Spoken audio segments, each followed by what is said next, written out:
Hello all. അച്ഛൻ്റെ കയ്യിലിരിക്കുന്നത് മൊബൈലല്ല കേട്ടോ, അതുപോലൊരു ഡിവൈസാണ്.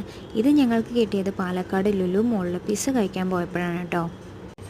ഫൺട്യൂറ കിഡ്സ് സോണിൽ അച്ഛന് കളിക്കാൻ പറ്റാത്തതിൻ്റെ വിഷമം തീർത്തത് ഈ പിസ്സയും ചിക്കനും ഒക്കെ വാങ്ങിക്കൊടുത്തിട്ടാണെന്ന് കഴിഞ്ഞ വീഡിയോയിൽ പറഞ്ഞിട്ടുണ്ടായിരുന്നു.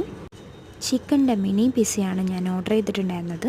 അത് ഓർഡർ ആക്കിയപ്പോൾ ഈ ഡിവൈസ് കൂടെ തന്നു കേട്ടോ. നമ്മളുടെ പിസ്സ റെഡിയായി കഴിയുമ്പോൾ ഇതിൽ വൈബ്രേറ്റഡ് ആവും എന്ന് പറഞ്ഞിട്ടുണ്ടായിരുന്നു. അപ്പോൾ അച്ചു അതും നോക്കിക്കൊണ്ടിരിക്കുകയാണ് കേട്ടോ. എപ്പോഴാണ് ഈ ഡിവൈസ് വൈബ്രേറ്റഡ് ആവുക, ഇതെങ്ങനെ അറിയാമെന്നുള്ള ഒരു ക്യൂരിയോസിറ്റി കൊണ്ട് ഞങ്ങളെല്ലാവരും അതിൽ നോക്കിക്കൊണ്ടിരിക്കുകയായിരുന്നു. ഡിവൈസ് വൈബ്രേറ്റഡ് ആയപ്പോൾ ഞാനത് നേരെ അവരുടെ കയ്യിൽ കൊണ്ട് കൊടുത്തു കേട്ടോ. അപ്പോൾ നമ്മൾ ഓർഡർ ആക്കിയ പിസ്സ അവർ നമുക്ക് തന്നു. അങ്ങനെ പിസ്സ കിട്ടി. അച്ഛനും അമ്മയും ആദ്യമായിട്ടാണ് കേട്ടോ പിസ്സ കഴിക്കാൻ പോകുന്നത്. നല്ല ചീസി ആയിട്ടുള്ള പിസ്സ ആയിരുന്നു. സീസണിങ് ഒക്കെ ഇട്ട് കഴിക്കാൻ അടിപൊളിയായിരുന്നു കേട്ടോ. പിസ്സ കുറച്ച് ഡ്രൈ ആയിരുന്നു കേട്ടോ. അച്ഛന് കഴിക്കാൻ കുറച്ച് ബുദ്ധിമുട്ടുണ്ടായിരുന്നു. പക്ഷെ അവന് കൂടുതൽ ഇഷ്ടമായത്